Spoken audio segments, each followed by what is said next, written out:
जय श्री कृष्ण। श्रीनाथ जी चरितमृत में आज हम सुनेंगे श्री परमानंद स्वामी से अष्ट सखा श्री परमानंद दास बनने की वार्ता, भाग 1 और 2।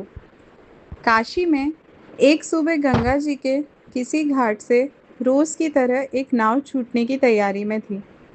तभी एक अनजान युवक ने घाट की सीढ़ियां उतारने की जहमत न करते हुए सीधे ऊपर से छलांग लगाई और बहती हुई नाव में समा गया। नाव धारा के साथ आगे बढ़ी। नदी में नाव चल रही थी और उस युवक के मन में विचारों की नदी बह रही थी।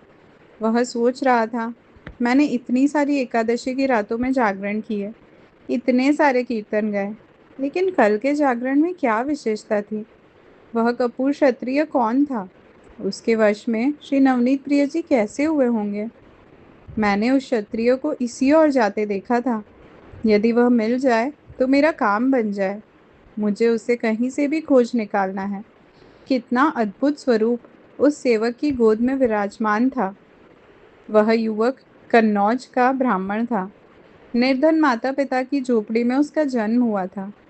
जिस दिन उसका जन्म हुआ, उसी दिन दोपहर में उसके माता पिता को गांव के एक धनवान व्यापारी से बहुत सारा धन प्राप्त हुआ था। उस धन से उन्हें जो परम आनंद प्राप्त हुआ, उसी कारण पुत्र का नाम परमानंद रखा गया। यह घटना विक्रम संवत 1550 की है। धन के प्रभाव से झोपड़ी की जगह एक विशाल भवन बन गया। हर वर्ष माता पिता धूमधाम से पुत्र का जन्मदिन मनाते। समय के साथ परमानंद की शिक्षा प्रारंभ हुई। साथ ही उसमें गायन की रुचि भी जाग उठी। गले की मधुरता तो प्रकृति ने उसे जन्म से ही दी थी। धीरे धीरे गीत संगीत की महफिलें सजने लगी। परमानंद के गले का जादू चल गया। सुर, शब्द और संगीत, इन तीनों का अद्भुत संगम बहुत शीघ्र ही परिपक्व हो गया।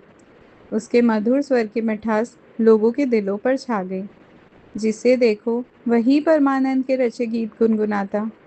बड़ी बड़ी महफिलों में प्रमुख कलाकार परमानंद ही होते। धन और अधिक धन को खींच लाया। परमानंद को किसी बात की कमी नहीं रही।